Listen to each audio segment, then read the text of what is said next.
Hi Makale, welcome to Middle Class Delhi Cricketers. Hi Prabhu, hi Surinder bro. Hello. Actually title and தம்ப்நெயில்ல பார்த்துட்டு நீங்க வந்திருப்பீங்க. ஒரு sensational news 2-3 நாளாவே போயிட்டு இருக்கு. 2-3 நாளா கேட்டீங்கன்னா ஃபர்ஸ்ட் திங்ஸ் ஃபர்ஸ்ட்ங்கிற மாதிரி சஞ்சு சாம்சன் வந்து டீமோட அந்த அளவுக்கு மேனேஜ்மெண்டோட ஒத்துழைப்பு இல்லை, அதனால ஒரு ரிஃப்ட் இருக்கு டீம்ல அப்படிங்கிறதுல இருந்து ஸ்டார்ட் ஆகி இப்போ வந்து எல்எஸ்ஜி மேட்ச்ல வந்து ஏதோ ஃபிக்ஸிங் நடந்திருக்கு அப்படிங்கிற மாதிரி டிபேட் போய் நிறைய விஷயங்கள் ராஜஸ்தான் ராயல்ஸை சுற்றி நடந்துட்டு இருக்கு. ஸோ அதை பத்தின ஒரு டீப் டைவ் டிஸ்கஷன் வீடியோ தான் இது நம்மளே பண்ணாம ஒரு ஹார்ட்கோர் ராஜஸ்தான் ஃபேன்ஸ், ஒரு ராஜஸ்தான் ராயல்ஸோட சூப்பர் ஃபேன் சுரேந்தர் ப்ரோ வந்து கூட்டு வந்து பேசினா ஒரு ஃபேன் பெர்ஸ்பெக்டிவ்ல இது எப்படி இருக்கும். ஏன்னா வந்து ஆல்ரெடி வந்து இந்த சீசன் அவ்வளோ நல்லா போயிட்டு இல்லை, ஓரளவுக்கு ரிட்டென்ஷன்ல இருந்து வந்து நிறைய இந்தியன் கோரை ரீடைன் பண்ணியிருக்காங்க.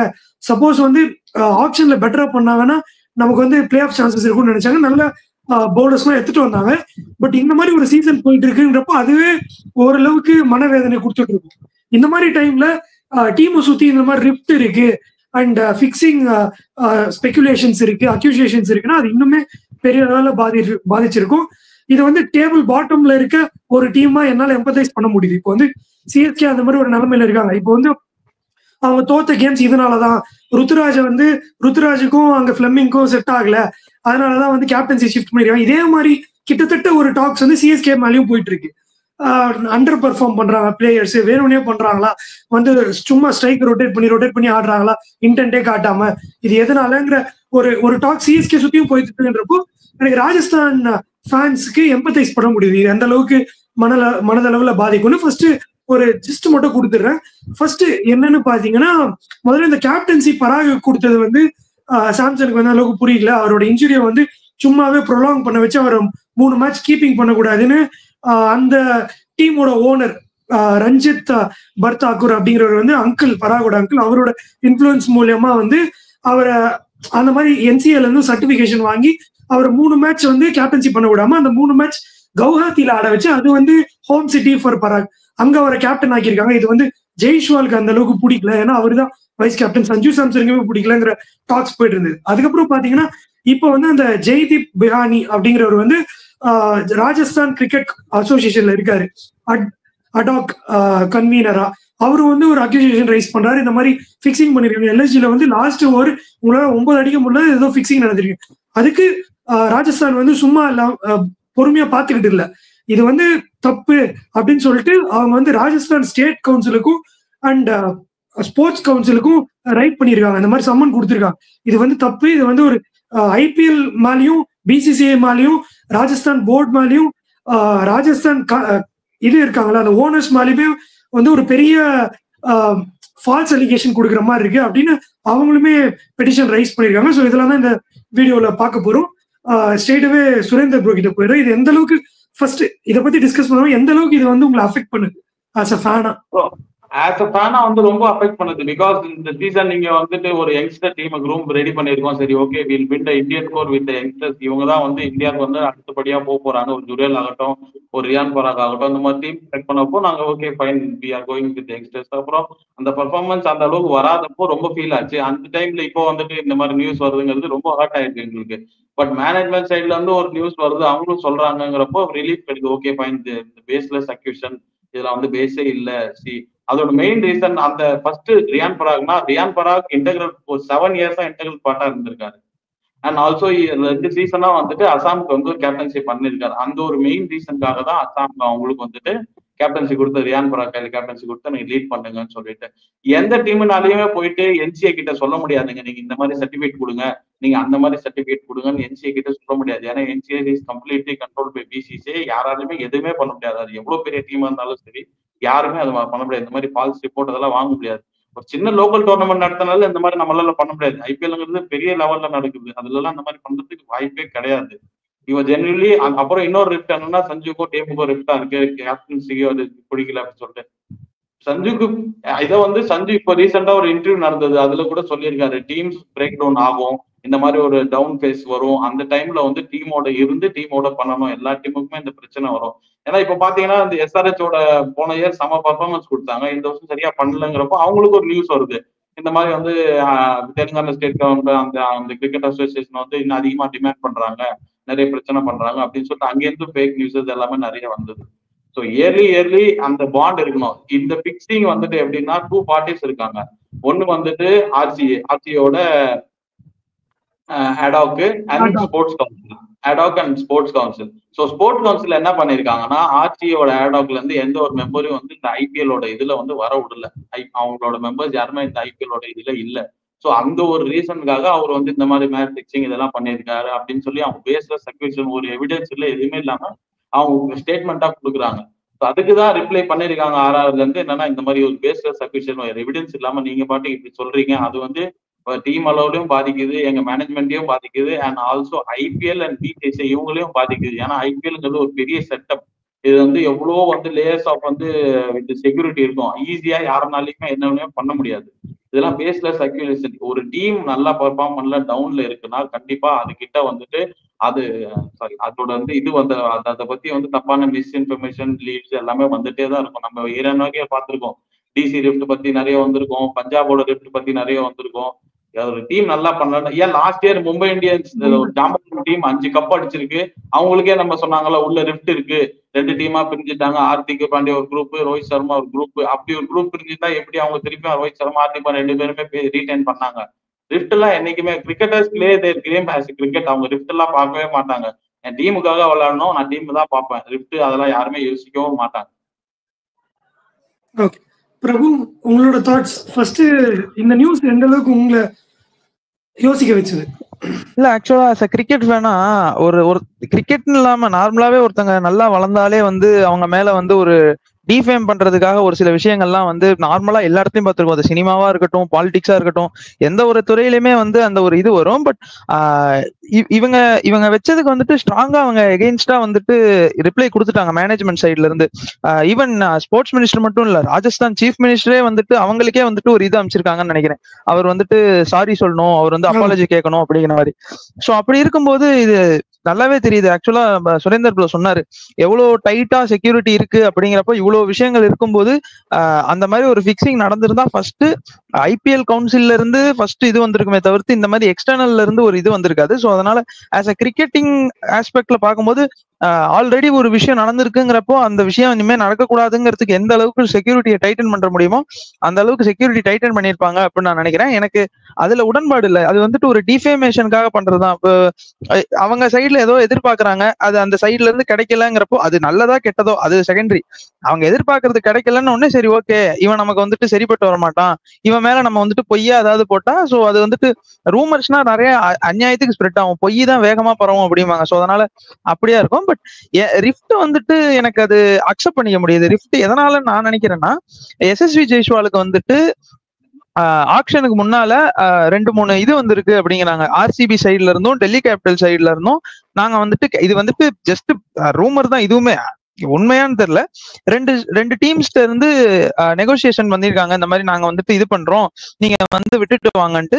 அவர் வந்து இல்ல, எனக்கு ராஜஸ்தான்லயே வந்துட்டு எனக்கு வைஸ் கேப்டன்சி கொடுத்துருக்காங்க, சோ அதனால நான் வந்து வைஸ் கேப்டனா இங்க இருக்கேன், இந்த டீம்ல இருக்கேங்கனால தான் அவர் மத்த இது நெகோசியேஷனே பண்ணாம இங்க இருந்திருக்காரு. பட் இங்க வந்து இப்ப சாம்சன் வந்து இன்ஜுரி ஆயிருக்கும் போது வைஸ் கேப்டனா இருக்கவருக்கு தான் அந்த கேப்டன்சி போயிருக்கணும். பட் அது அப்படி போகாம ரியான் பராக்கு போயிருக்கிறது வந்து அவருக்கு ஹர்ட் பண்ணிருக்கு. அதனாலதான் அவரோட பெர்ஃபார்மன்ஸ்லயே ஒரு ஸ்லம்ப் இருக்குங்கிறாங்க. ஆனா அவர் பெர்ஃபார்ம் பண்ணாரு. இப்ப ரீசெண்டா கூட ஒரு 74 அடிச்சாரு. பட் ஏதோ சம்திங் ஒரு நம்ம ஜஸ்ட் நம்ம பாக்குறதா, நமக்கு வந்து டீம் மேனேஜ்மெண்டோட போறது இல்ல, டீமோட எல்லாம் பண்றது இல்ல. பட் ஒரு சில வீடியோஸ் பார்க்கும்போது ராகுல் டிராவிடோட ரியான் பராக் அவங்க எல்லாம் ஒரு குரூப்பா இருக்காங்க. இவர் சஞ்சு சாம்சன் வந்து தனியா நடந்து போறாரு. அண்ட் சஞ்சு சாம்சனுமே வந்து அந்த ஒரு இன்ஜுரிக்கு அப்புறம் வந்து அவர் அந்த அட்வர்டைஸ்மெண்ட் போர்டு மேல கையை வச்சுட்டு நிப்பாரு. பட் ஏதோ சம்திங் தனியா இருக்காரோ, லோன்லியா ஃபீல் பண்றாரோ அப்படிங்கிற மாதிரி இருக்கு. ஃபிக்சிங் அலிகேஷன்ஸ் அது வந்து பியூரா தெரியுது, அது ஏதோ சம்திங் டிஃபேம் பண்ணுங்கிறதுக்காக தான் பண்ணிருக்காங்கன்னு. பட் இந்த ரிஃப்ட் தான் இப்போ ரொம்ப சென்சிட்டிவான டாபிக்கா இருக்கு, மோர் தென் த ஃபிக்சிங் அலிகேஷன். அதுக்கு நான் என்ன சொல்வேன்னா, சஞ்சு சாம்சன் அந்த இடத்துல எப்படின்னா he was striking well. அவரோட டீம் ஒரு ஜெயிக்க வேண்டிய மேட்சை வந்து தோத்த உடனே, இப்ப நம்மளே ஒரு மேட்ச் ஆடுறோம், நம்ம டீமுக்கு வந்துட்டு ஜெயிக்க வேண்டிய கையில இந்த மேட்ச் தோத்துட்டா நம்மளே கேப்டனா இருந்தா ஒரு சைட்ல போயிட்டு என்னடா உனங்க தோத்த மேட்ச் ஜெயிச்சோம்னு சொல்லிட்டு நம்ம ஒரு திங்கிங்ல இருப்போம். அதான் அப்போ அதுக்கப்புறம் எதனா நடந்தா அப்பா நீங்களே பாத்துக்கோங்கப்பா என்ன பண்றது, அந்த ஒரு மைண்ட் செட்ல போயிட்டாரு அவர். என்னடா அது நம்ம கையில இருந்த மேட்ச், நம்ம இருந்திருந்தா நம்மளே ஜெயிக்க முடிச்சு கொடுத்துருப்போம், இப்படி நடந்துச்சு அப்படின்னு சொல்லிட்டு. ஸோ அந்த தாட் இதெல்லாம் வந்து எப்போ இதெல்லாம் வரும்னு சொல்லிட்டு எனக்கு தெரிஞ்சது. ஏன்னா ஒரு யங் டீம் ரெடி பண்றப்போவே எனக்கு அந்த தாட் வந்தது. நம்ம ஒரு யங் டீம் ரெடி பண்றோம், நடுவில் ஒரு மெச்சூர்ட் பீப்புள் இருக்கணும். அதுக்குதான் சொல்றாங்க சஞ்சு வந்துட்டு இந்தியோட ஆவலன்னு இந்த மேட்ச் அவரே கேரி பண்ணி முடிச்சிருப்பாரு. ஸோ அந்த ஒரு இது இல்ல, அந்த மெச்சூரிட்டி இல்ல. நம்ம நின்னுட்டோம், நம்ம வந்து எப்படியாவது மேட்ச் முடிச்சுட்டு போனோம். எல்லாருமே வந்து க்ளோரி ஷாட்டுக்காக போறாங்க. ஏன்னா இப்ப சின்ன பசங்க நாங்க பினிஷ் பண்ணோம், நம்ம பேர் வரணும் அப்படின்னு சொல்லிட்டு க்ளோரி ஷாட்டுக்காக போறாங்க. பட் அவங்க they should have the maturity to stand and finish the match. அது தோற்றனால அது வந்து ஒரு என்னடா பண்றது அப்படிங்கிற ஒரு மைண்ட் செட்ல செஞ்சு போயிருப்பாரு. இது அந்த மாதிரி ஜெயிச்சுன்னா உங்களுக்கு ரிப்ட் அது இதுன்னு எதுவுமே தெரிஞ்சிருக்காது. ஜெயிச்சது அப்புறமா போய் ஏதாவது யோசிச்சு அப்ப நம்ம சொல்லலாம் ரிப்ட் அப்படின்னு சொல்லிட்டு. ஆனா எனக்குமே வந்து அது தோத்ததுனால தெரியலன்னு இல்ல, ஒரு வீடியோ சர்க்குலேட் ஆச்சு. அவங்க வந்து அந்த சூப்பர் ஓவருக்கு முன்னாடி ஒரு டீம் டிஸ்கஷன் வந்துட்டு இருக்கும். அவர் வந்து பொறுமையா அப்படி நடந்து வருவாரு சஞ்சு சாம்சன். அப்ப வந்து இந்த யுத்வீர் சிங் வந்து வாங்க பாய் அப்படின்ற மாதிரி ஏதோ கேட்டாங்க. அவர் வந்து அப்படின்னு சொல்லிட்டு இப்படி திரும்பிப்பாரு. அங்க ஆனா ஃபுல்லா எல்லாரும் தீக்ஷனா அசரங்கா முத கொண்டு அங்க ஃபீல்டுக்கு போற எல்லாரும் டிஸ்கஸ் பண்ணிட்டு இருப்பாங்க. அப்ப யாரு நீங்க பேட்டரி இறக்க போறீங்க அப்படிங்கறதே நீங்க கேப்டன் கிட்ட டிஸ்கஸ் பண்ணாம எப்படி பண்ணீங்க? அவரு இன்சூரன்ஸ் ஓகே, ஒரு கன்சர்ன்காகவே இப்ப அப்படி பார்த்தா டிராவிட் வந்து கால் உடைஞ்சுதான் இருக்காரு. ஆனா அவர் கஷ்டம்னு சொல்லிட்டு அவர் யாரும் டிஸ்கஷன்ல இது பண்ணாம இருக்கிறது இல்ல. சஞ்சு சாம்சன் முதுகு பிடிச்சிச்சுன்னு போயிட்டாருங்கிறப்ப அவரை கூப்பிட்டு பண்ணிருக்கலாமே, யார் அனுப்பலாம். அதுலயும் திருப்பி அந்த ஸ்பெகுலேஷன் ஏன் வந்து அதிகமாகுதுன்னா அதை முடிச்சிடறோம் ப்ரோ. யசஸ்வி ஜெய்ஸ்வாலை வந்து அனுப்பல. நீங்க 3 பிளேயரா அனுப்புறப்போ ஓப்பனிங்க்கு யசஸ்வி ஜெய்ஸ்வால் அனுப்பாம சரி ஹிட்மேருக்கு நீங்களே ஆல்ரெடி சொன்னீங்க யாக்கர் வந்து அவரால் வந்து கன்வெர்ட் பண்ண முடியல பவுண்டரிஸான்னு. அதுக்கு ஜெய்ஸ்வாலன் பராக்கி அமைச்சிருக்கலாம். நீங்க பலருங்க வந்து போஸ்டர் பாயா கன்வெர்ட் பண்ண ட்ரை பண்றாங்க. ராஜஸ்தான் அது யங் டேலண்ட். அவருக்கு இந்தியாலுமே கால் வந்துருச்சு. நம்ம இந்தியாவுக்கு அவருக்கு கால் வரலன்னா அவர் நம்ம திருப்பி ஏதோ பண்ணலாம். அண்ட் லாஸ்ட் சீசன் வந்து best batter for Rajasthan royals வந்து பராக் தான். ஸோ அவரு மேல வந்து அவங்க ஹோப்ஸ் வைக்கிறாங்க. லாஸ்ட் சீசன் அவ்வளோ நம்ம பராக பத்தி நல்லா பேசியிருக்கோம். ஏன்னா அதுக்கு முன்னாடி 5 வருஷம் ஒன்றும் பண்ணாட்டி கூட அவர் வந்து கன்வெர்ட் பண்ணி கொடுத்துருக்காரு. அந்த ராஜஸ்தான் வச்ச ராயல்டி அண்ட் ட்ரஸ்ட் வந்து காப்பாத்தி கொடுத்துருக்காரு. ஸோ அவர் அனுப்புனது வந்து எனக்கு கேள்வி கிடையாது. ஏன்னா ஒரு பவுண்டரியும் அடிச்சிட்டாரு அவரு அப்படிங்கிறப்ப. பட் ஜெய்ஸ்வாலை வந்து முன்னிலைப்படுத்த மாட்டாங்களோ, ஏன்னா ஜெய்ஸ்வாலுக்கு எங்கேயாவது அந்த லைம் லைட் கிடைச்சிடக்கூடாதுன்றதுக்காக அவரை வந்து பின்னாடி தள்ளுறாங்களா? அது வந்து அதுதான் ரிஃப்ட்னு பாக்குற மாதிரி இருக்கு. இதுக்கு உங்களோட எக்ஸ்பிளனேஷன் ப்ரோ? அதுக்கு நான் எப்படி எக்ஸ்பிளைன் பண்றேன்னா, ரியான் பராக் கிட்ட ஒரு குவாலிட்டி இருக்கு. அவர் வந்து இந்த சீசனுமே 7 மேட்ச் ஆடி அரௌண்ட் 250 ரன்ஸ் அடிச்சிருக்காருன்னா இஸ் குவாலிட்டி பேட்டர் தான், நல்ல பிளேயர் தான். அந்த இடத்துல he has a good wrist work. அதனாலதான் அவர் அனுப்பிச்சாங்க. 3 players are in the form. ஒன்னு ஜெய்ஸ்வால், இன்னொன்னு வந்துட்டு ரியான் பராக், அண்ட் இன்னொன்னு வந்து பினிஷர் இருக்காரு. ஸோ இவங்க 3 பேர் இருக்கிறப்போ நான் ஒருத்தர் வந்து பின்னாடி வச்சுக்கணும். சப்போஸ் விக்கெட் போயிடுச்சு, ஃபர்ஸ்ட் பால் அவுட் ஆயிட்டாங்கன்னா நான் ஜெய்ஸ்வாலை இறக்கிக்கிறேன். அந்த ஒரு மைண்ட் செட்டை தான் ஜெய்ஸ்வாலை வந்து கீழே வச்சிருந்தாங்க. ரியான் பராக் கிரீஸ்ல இருக்கும் போதே பாத்தீங்கன்னா எல்லாருக்குமே தெரிஞ்சிருக்கு இவரோட ரிஸ்பெக்ட் நல்லா இருக்கு. நம்மளே பார்த்திருக்கோம் யார்கர் பராலாம் அப்படி ஒரு கிளிக் பண்ணி 6 அடிச்சிருக்காரு. அவரு கொஞ்சம் லென்த் மிஸ் ஆனா அது 6 போயிடும் சொல்லிட்டு. அதனாலதான் ஸ்டார் கூட பாத்தீங்கன்னா அவருக்கு ஸ்டெம்ப்ல போடாம வெளியே தான் போட்டாரு. அதுவுமே ஒரு ஆஃப் வாலி மாதிரி தான் போட்டாரு அவரு. அந்த இடத்துல யாரோட தப்புனா அது ஹிட்மேரோட தப்பா அந்த ரன் அவங்க சால்வ் பண்ணிருக்க கூடாது. அவங்க என்ன யோசிச்சாங்கன்னா நம்ம இப்போ ஜெய்ஸ்வால் அடிச்சுட்டா அப்புறம் பின்னாடி நமக்கு அடிக்கிறதுக்கு யாரு இருப்பா? ஏன்னா ஹிட்மேர் நமக்கு தெரியும் அந்த யார்கர் மிஸ் ஆகுது, அவரால் அடிக்க முடியல. 6 பால் ப்ரோ அது. அதுல நம்ம பேஸ் பண்ணி 3 பால் விக்கெட் போயிட்டு அப்படிலாம் ஆட முடியாதுல்ல. அது ஏதோ ஒண்ணு நடந்திருக்கு. ஏன்னா அங்க இருந்ததுன்னு இந்த ஸ்பெகுலேஷன்ஸ் எல்லாம் ஆரம்பிக்குது. ரிஃப்டாங்கிறது அதுக்கு முன்னாடி நமக்கு வரல. அதுக்கு முன்னாடில இருந்தே அந்த ரிஃப்டான எப்போ வந்து ரியான் பராக் அவங்க அனௌன்ஸ் பண்ணாங்களோ அப்பவே வந்து ரிஃப்ட்னு சொன்னாங்க. பட் ஆனா அதுக்கப்புறம் அந்த ட்ரைனிங் வீடியோஸ், ட்ரைனிங் கிரவுண்ட்ஸ் எல்லாம் நாங்க போய் பாக்குறப்போ எல்லாம் அவங்க எல்லாம் ஒன்னாதான் இருக்காங்க, ஜாலியா பேசிக்கிறாங்க. இவங்க 3 பேர் செட்டா எல்லாருமே ஒன்னாதான் இருக்கிறாங்க. பட் அந்த மேட்ச் தோக்குறப்போ அந்த அட்மாஸ்பியர் எப்படி ஆகுதுன்னா ரிஃப்ட்ங்கிறது வந்து அப்படியே ப்ரூவ் ஆகுற மாதிரி அந்த அட்மாஸ்பியர் எல்லாருக்குமே காமிச்சிட்டு இருக்கு. அந்த சஞ்சு இப்படி பண்ணது எப்படின்னா அவர் வந்து என்னடா நீங்க தோத்த கையில இருந்த மேட்ச் ஜெயிச்சிருக்கணும். அப்ப அந்த மைண்ட் செட் எப்படி போச்சுன்னா நீங்க என்ன வேணா பண்ணிட்டு போங்களா அப்படின்னு சொல்ற மாதிரி என்ன வேணா பண்ண முடியாது. இப்ப ராகுல் டிராவிட் எவ்வளவு இன்வால்மெண்டா இருக்காருன்னா அவர் அந்த வீல் சேர்ல இந்த சேர்ல வந்து ஸ்ட்ராட்டஜிக் டைம் அவுட்ல உள்ள வந்து பேசிட்டு போறாரு. அப்படி இருக்கும்போது சஞ்சு வந்து இப்படி பண்ணிட்டு போனது நமக்கு பார்க்கும்போது இப்ப ஒரு இது மாதிரி தானே இருக்கு. இன்னொன்னு ஜெய்ஸ்வாலுக்கு வந்துட்டு Sanju core of Rajasthan royals. ஏன்னா சஞ்சுக்காக இங்க எவ்வளவு பேர் அல்லா போல் நல்லா போல் சொல்றவங்க இருக்காங்க தமிழ்நாட்டுல. அப்படி இருக்கப்ப அவரு வந்து அந்த மாதிரி டிசப்பாயிண்ட் ஆகிறதாலதான் இங்க இவ்வளோ பேச வேண்டிய சூழ்நிலை வருது. எங்கேயாவது பார்ட் ஃபேஸ் பண்றோம். நான் இப்பவுமே சொல்றேன், லாஸ்ட் சீசன் எம்ஐ கிட்ட ரிஃப்ட் இருந்ததுன்றது அவ்வளவு வெளிப்படையா பேசினாலும் அவங்க கன்வின்ஸ் பண்ணி எப்படி திருப்பி ஒரு ரீவாம் பண்ணிருக்காங்களோ அவங்க கேம்ப, இதே மாதிரி ராஜஸ்தான் ராயல்ஸும் மீண்டு வர நிறைய சான்ஸ் இருக்கு. அங்கிருந்து ராஜஸ்தான் வந்துருவாரா, வேற டீமுக்கு போயிட்டு வரா, ஜெய்ஸ்வால் வேற டீம் போயிட்டு வரா, அதெல்லாம் நமக்கு தெரியாது. பட் இந்த ரிசல்ட்ஸ்ல அது தெரியும். அதுதான் இப்போதைக்கான ரிஃப்ட் இருக்க மாதிரி தெரியுது பாக்குறதுக்கு. அதுதான் சொல்ல வந்தேன். ரொம்ப அதை சொல்லிட்டு டீம் தோக்குறனால அது வந்து தெரியுது. இதே டீம் ஜெயிச்சிட்டு இருந்து உள்ள ரிஃப்ட் உண்மையிலே அதனாலதான் தோக்கணும்ன்ற மாதிரி இருக்கு ப்ரோ. அதுதான் இன்வால்வ்மெண்ட் கம்மியா இருக்குல்ல, அதெல்லாம் தோக்குறாச்சு. அதனாலலாம் தோக்கல. தோக்குற main reason is immaturity. Last match Riyan Parag நின்று அந்த மேட்ச் பினிஷ் பண்ணி கொடுத்துருக்கணும். தேவையில்லாம ஒரு ஷாட் ஆடிட்டு அவர் மைண்ட் செட்ல இருந்திருக்கணும். அந்த செட் மேட்டர் ஜெய்ஸ்வால் அவுட் ஆயிட்டாரு. ஜெய்ஸ்வால் கூட பாத்தீங்கன்னா அடிக்க போய் தான் சரி யாருக்கு தான் போட போறாரு, நவுந்து அடிப்போம்னு சொல்லிட்டு அது வந்து யாருக்கிறாரு அவர் போல்ட் ஆயிட்டாரு. அடுத்து 2 பாலுக்கு அப்புறம் பராக் ஸ்ட்ரைக் எடுத்தா பராக் யோசிச்சிருக்கணும், இதுக்கப்புறம் வரவங்க எல்லாம் ஃப்ரெஷ் பேட்டரா இருப்பாங்க, 2 ஓவர் தான் இருக்கு, ஆவிஷ்கான் தான் போட போறாரு, எல்லாமே யாருக்கு தான் ட்ரை பண்ணுவாங்க. லாஸ்ட் மேட்ச் கூட நம்ம எக்ஸ்போஸ் ஆயிருக்கோம். ஸோ நான் நின்று அது ஒரு சிங்கிள் டபுளா கன்வெர்ட் பண்ணி எப்போல்லாம் ஒரு லூஸ் பால் வருது அந்த பால் 6ஓ 4ஓ அடிச்சு நான் சீக்கிரம் முடிக்கணும். ஏன்னா 20 ரன் தான் இருக்கு, 2 பால் வந்தா கூட 2 6 போனா கூட மேட்ச் நமக்கு முடிச்சிடும் சொல்லுங்க. அந்த இடத்துல ஒரு ராங் ஷாட் ஆடி ஒரு இம்மெச்சூர்டான ஷாட் ஆடி நீங்க அவுட் ஆயிருக்கீங்க. அதெல்லாம் புரியுது ப்ரோ. ஆனா எனக்கு அந்த இப்படின்றது வந்து சஞ்சு சாம்சன் அவரோட ஸ்டேச்சர் அவர் கிட்டத்தட்ட காமெட்டட் தோனியோட கம்பேர் பண்ணி ஜஸ்டிஸ் ஃபார் அவருக்கு டீம் கிடைக்கல, ஜஸ்டிஸ் ஃபார் சஞ்சுன்லாம் போட்டுட்டு இருந்தாங்க. அவ்வளவு பெரிய கூட்டம் இருந்தது அவர் பின்னாடி.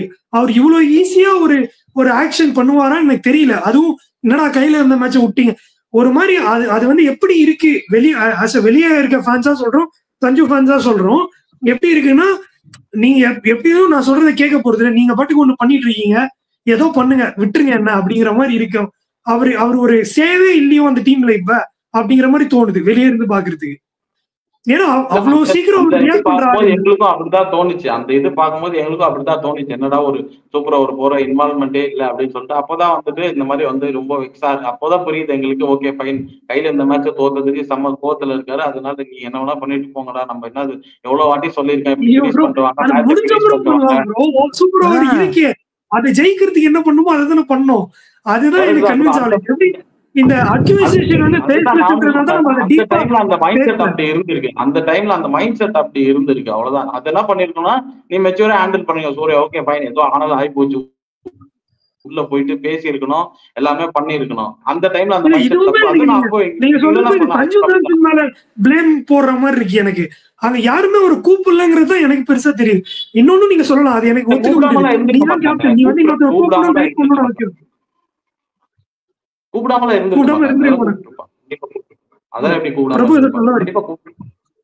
இல்ல. இது முன்னால இருந்தே இருந்த ஒரு ரிஃப்ட் தான். ஸ்டார்டிங்லேயே வந்து ரியான் பராக் கேப்டன்சி கொடுக்கும் போதே ரிஃப்ட் இருக்குன்னாங்க. பட் இது எல்லாம் எப்ப செட்டில் டவுன் ஆச்சுன்னா திரும்ப சஞ்சு வந்து ஒரு 2 வின்ஸ் எடுத்தாங்க நடுவுல. அப்ப வந்து எல்லாருமே பாராட்டினாங்க, சஞ்சு வந்ததுக்கு அப்புறம் இந்த ராஜஸ்தான் இன்னும் சூப்பரா இருக்கு, ரொம்ப பவுலிங் சேஞ்சஸ் எல்லாம் நல்லா இருக்கு அப்படின்னாங்க. பட் நடுவுல வந்து எஸ்எஸ்வி ஜெய்ஸ்வால் வந்து அவரோட பேஸ மும்பைல இருந்து கோவா மாத்த போறாரு அப்படின்னு ஒரு இது வந்தது. எதனாலனா கோவா வந்து அவருக்கு கேப்டன்சி கொடுக்குறாங்க, சோ அதனால கோவா போறாரு அப்படின்னாங்க. இப்ப எதனால இந்த இது தோணுதுன்னா ஐபிஎல்லே 2 டீம் வந்து கேப்டன்சி கொடுக்குறேன்னு சொன்னனாலதான், இல்ல வேணாம் எனக்கு வைஸ் கேப்டன்சி இங்க இருக்குங்கிறனால இங்க இருந்திருக்காரு. சோ இப்போ என்ன அவரு சம்திங் ப்ரூவ் பண்ணும், நான் என்ன எஸ்எஸ்வி ஜெய்ஸ்வாலுக்குன்னு ஒரு அடையாளம் வேணும். ஏன்னா அவர் தான் 2020 இருந்து டீம்ல இருந்துட்டு இருக்காரு, வைஸ் கேப்டன்சின்னு கொடுத்துருக்காங்க.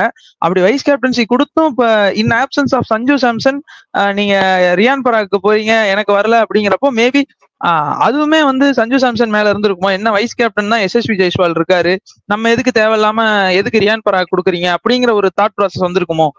ஏன்னா எஸ்எஸ்வி ஜெய்ஸ்வால் தான். அது என்ன நினைக்கிறீங்க? இல்ல அது அப்படி பார்த்தா நீங்க லாஸ்ட் இயர் பிபிகேஸ்க்கும் வைஸ் கேப்டன் ஜிதேஷ் சர்மா தான். பட் தவான் இன்ஜூர் ஆனப்போ யார்கிட்ட கொடுத்தாங்க? எக்ஸ்பீரியன்ஸ் சாம் கரன் கிட்ட தான் கேப்டன்சி கொடுத்தாங்க.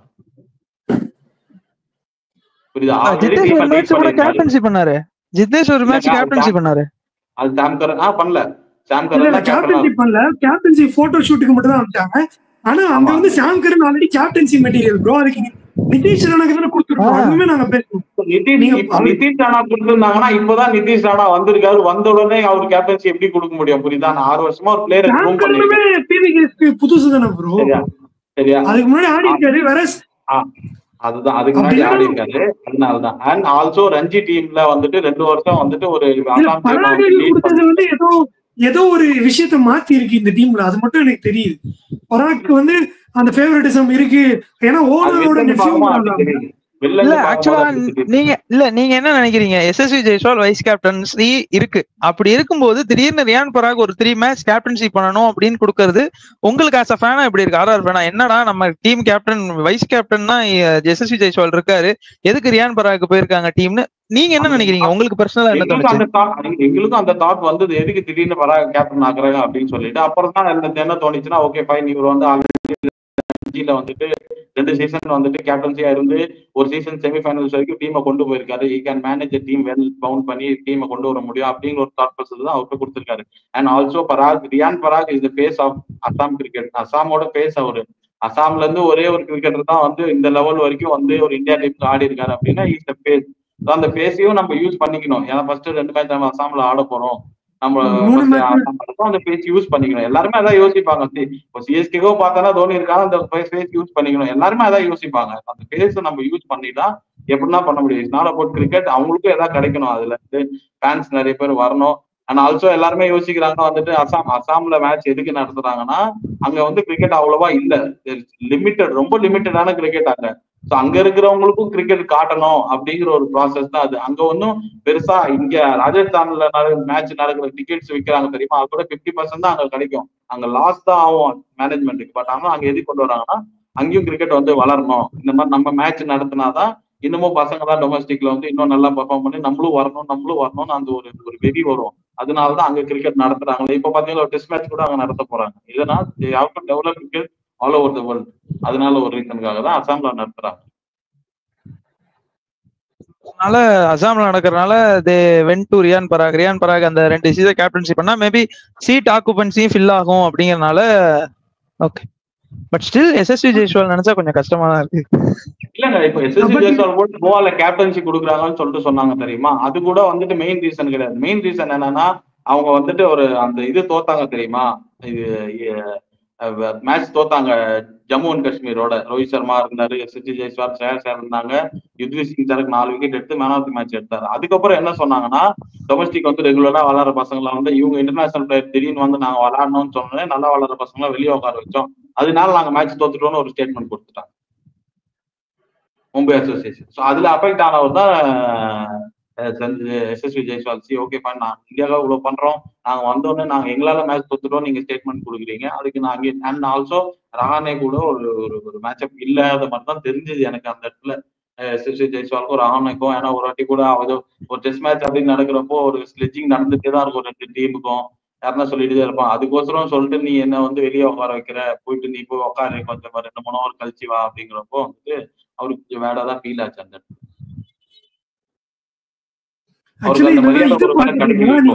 சூப்பர் ஓவர் மேட்ச் அப்போ என்ன பேசியிருக்காரு, சஞ்சு சாம்சன் பேசினாரா இல்ல ஸ்டாண்டிங் கேப்டன் பராக் தான் வந்து பேசியிருக்காரா பிரசன்டேஷன்ல? சஞ்சு சாம்சன் தான் பேசியிருக்காரு. ஆக்சுவலி பாத்தீங்கன்னா the plan was to swing the bat but that didn't go our way அப்படின்னு சொல்லியிருக்காரு.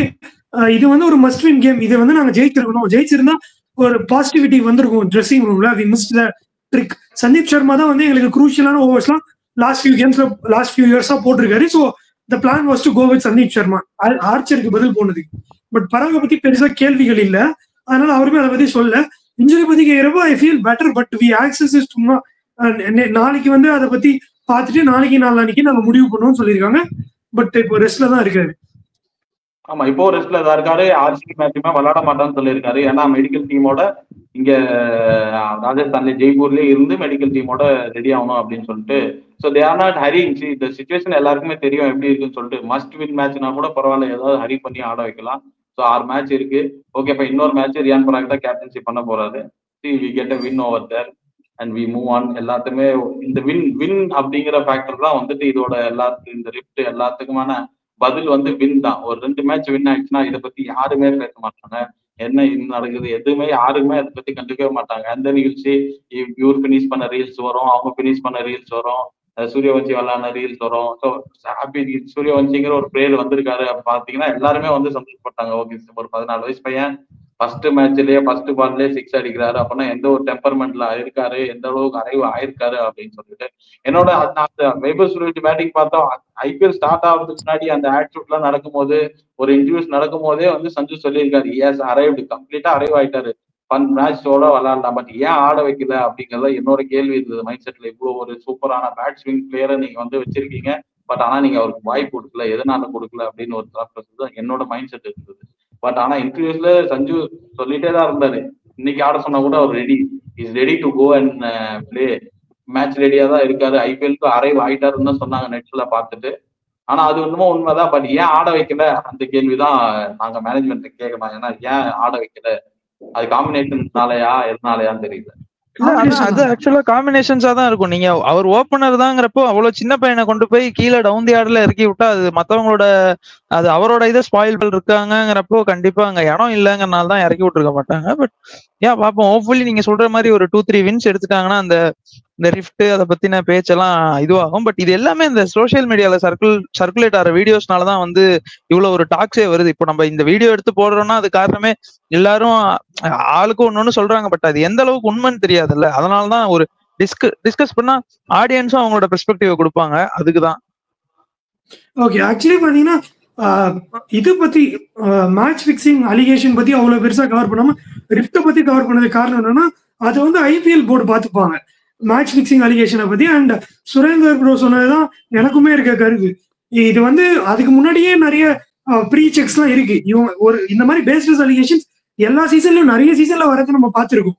இவ்வளவு அடிக்கிறாங்க, இவ்வளவு சேஸ் பண்றாங்க அப்படின்னா, இவ்வளவு சேஸ் பண்றாங்கன்னா ஒருவேளை பிக்சிங்கா இருக்குமோ, ஒருவேளை ஸ்கிரிப்டா இருக்குமோ, இதெல்லாம் தான் ஆல்ரெடி பிளான்டு தான், பிக்சிங் தான் அப்படின்னு சொல்லி ஒரு வாட்டி நம்ம வரதை பார்த்திருக்கோம். அம்பையர்ஸ் கால்ஸ் கொஞ்சம் தப்பா கொடுக்குறாங்கன்னா அதுக்கு காசு கொடுத்துட்டாங்கன்னு சொல்றதை பார்த்திருக்கோம்.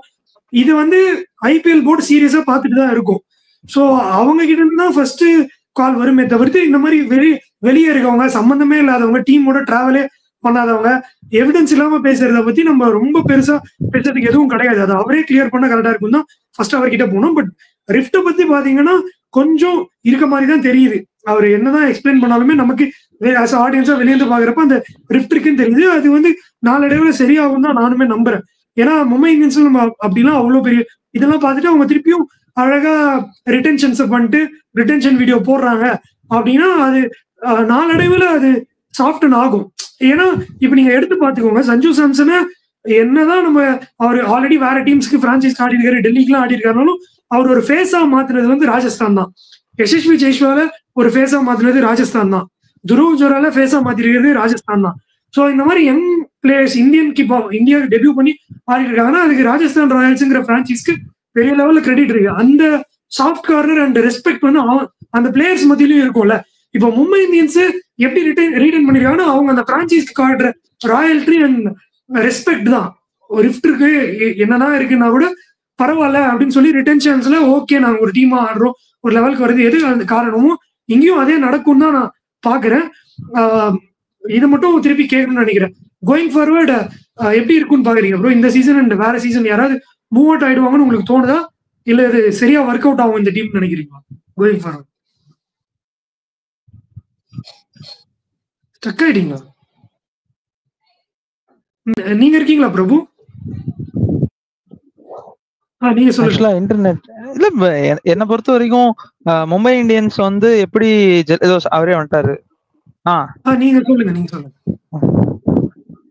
பிரபு, நீங்க சொல்லுங்க, அப்பதானே அவருக்கு புரியும் என்ன பேசிட்டு இருக்கோம். இல்ல எனக்கு தெரிஞ்சு அவங்க கண்டிப்பா மேனேஜ்மெண்ட் எல்லாம் உட்காந்து பேசிடுவாங்கன்னு நினைக்கிறேன். பெரிய ரிஃப்ட் அப்படி இருந்தாலும் என்னதான் இருந்தாலும் நம்ம பார்த்துருக்கோம் ஆல்ரெடி. ஒரு நம்ம சிஎஸ்கேல எடுத்துக்கிட்டீங்கன்னா ஜெட்டூட்ட இருந்து கேப்டன்சி வாங்கினதுக்கு அப்புறம் ஜெட்டுக்கு விருப்பம் இல்ல, சிஎஸ்கே வந்து அன்ஃபாலோ பண்ணாரு, சிஎஸ்கே இன்ஸ்டால அன்ஃபாலோ பண்ணாரு, சிஎஸ்கேல இருந்து போறாரு அப்படிங்கிற மாதிரி டாக்ஸ் வந்துச்சு. நம்மளே கூட ப்ரிவியூல வந்து ஆக்ஷன்ஸ்க்கு முன்னால ரோஹித் சர்மா வந்து லக்னோ போவாரு, டிசி வந்து அவ்வளோக்கு எவ்வளவு நாளும் 80 crores நாங்க ரோஹித் சர்மா எடுக்கிறோம்னு சொல்லி அவ்வளவு பேசினப்பையும் அட் எண்ட் ஆஃப் தி டே எல்லாம் பேசி ரீடைன் பண்ணி வச்சுக்கிட்டாங்க எம்ஐ. ஸோ அப்படி இருக்கும்போது இன்னொரு எவ்வளவு 10 மாசம் டைம் இருக்கு, அடுத்த சீசனுக்கு அடுத்த ஆக்ஷனுக்கு இன்னொரு 6 மாசத்துக்கிட்ட இருக்கு, டிசம்பர் வரைக்கும் டைம் இருக்கு.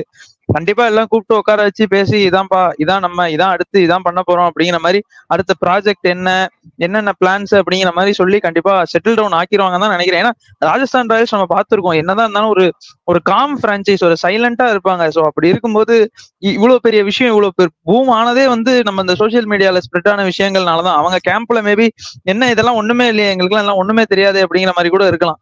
சோ அதனால கண்டிப்பா செட்டில் டவுன் ஆயிரும் தான் நினைக்கிறேன். ஏன்னா இப்போ நான் வந்து மேட்ச் பிராக்டிஸ் பார்க்க போறோம், ஏதாவது ஒரு இதுனா எங்களை கூப்பிடுறாங்க, நாங்க போய் பாக்குறப்ப எங்களுக்கு தெரியுது அவங்க எந்த மாதிரி பிராக்டிஸ் பண்றாங்க, எவ்வளவு ஜெல் ஆயிருக்காங்க, அவங்களுக்குள்ள எப்படி பேசிக்கிறாங்க, எல்லாமே நாங்க பாக்குறப்ப எங்களுக்கு உள்ள இருந்து பாக்குறப்ப எங்களுக்கு தெரியும் எந்த ஒரு லிஃப்ட்டுமே இல்ல. ஜஸ்ட் ஒரு மீடியால வந்து எல்லாமே அந்த வீடியோஸ் பார்த்துட்டு லிஃப்ட் அப்படி சொல்லிக்கிறாங்க தவிர, நாங்க மேட்ச் பிராக்டிஸ் போறப்போ அவங்க ஜாலியா தான் பேசிக்கிறாங்க. அவங்க ஆடுறப்போ அவங்க ஒருத்தர் நல்லா விளையாடுனா அவங்க காம்ப்ளிமெண்ட் பண்றாங்க, இவன் நல்லா விளையாட நல்ல போலிங் போட்டா எல்லாரும் அவங்களுக்கு காம்ப்ளிமெண்ட் பண்ணி நல்லா ஜாலியா ஒரு என்வரன்மெண்ட் தான் விளையாடிட்டு இருக்காங்க. அதான் சொல்றேன், one win will change the perspective. Media perspective வந்து அந்த ஒரு வின் வந்துச்சுன்னா மீடியா பெர்ஸ்பெக்டிவ் சேஞ்ச் ஆயிடும். ஓகே, வித் தட் நோட் இந்த வீடியோ வந்து முடிச்சுக்கலாம் நினைக்கிறேன். ஸோ இதெல்லாமே சோஷியல் மீடியால ஃபியூமிங்கா போயிட்டு இருக்கு. ஸோ இதை வந்து ஒரு ராஜஸ்தான் சூப்பர் ஃபேனே வந்து பேசினா பெட்டரா இருக்கு. ஏன்னா அவர் வந்து ஆல்ரெடி டீமோட டிராவல் பண்ணியிருக்காரு, போய் பார்த்துருக்காரு, நிறைய அந்த அட்மாஸ்பியர் எப்படி இருக்கும் அப்படிங்கிறத பார்த்து ஒருத்தரோட கூட்டு வந்து பேசினா பெட்டரா இருக்கும். அண்ட் ஃபேன் பெர்ஸ்பெக்டிவ் கிடைக்கும், பர்டிகுலர் ஃப்ரான்ச்சைஸோட ஃபேன் பெர்ஸ்பெக்டிவ் கிடைக்குங்கிறதுக்கான ஒரு வீடியோ தான் இது. லெட்ஸ் சி கோயிங் ஃபார்வர்ட் அவங்க இது எல்லாத்தையுமே சரி பண்ணி ஒரு நல்ல குரூப் அறிவும் பாவங்க நினைக்கிறேன். ஏன்னா எல்லாருமே கோர் இந்தியன் பிளேயர்ஸ் வந்து ரீடைன் பண்ணியிருக்காங்க. அவங்க இந்தியன் பிளேயர்ஸ் அப்படிங்கிற பட்சத்துல எப்படி இருந்தாலும் வேற பிரான்ச்சைஸ்க்கு போயிடுவாங்க அப்படின்னாலும் அவங்க இந்தியாவுக்கு என்னைக்குனாலும் திருப்பி ஒன்னா ஆடிதான் ஆகணுங்கிறப்ப அவங்க அது எல்லாத்தையும் கன்சிடர் பண்ணி நல்லா தான் பண்ணுவாங்க அப்படின்னு நினைக்கிறேன். ஃபோர்த் கம்மிங் மேட்சஸ்லயோ இல்ல சீசன்ஸ்லயோ லெட்ஸ் சி. இந்த வீடியோ பத்தி உங்களோட கருத்தை வந்து கீழே கமெண்ட் பண்ணுங்க. அண்ட் இந்த மாதிரி வேற ஏதாவது வீடியோ உங்களுக்கு தேவைப்படுது அப்படின்னா அதுவுமே சொல்லுங்க. வேற ஒரு வீடியோல உங்களை வந்து மீட் பண்ணுவோம். Meet Vicky signing off with Prabhu and Surender.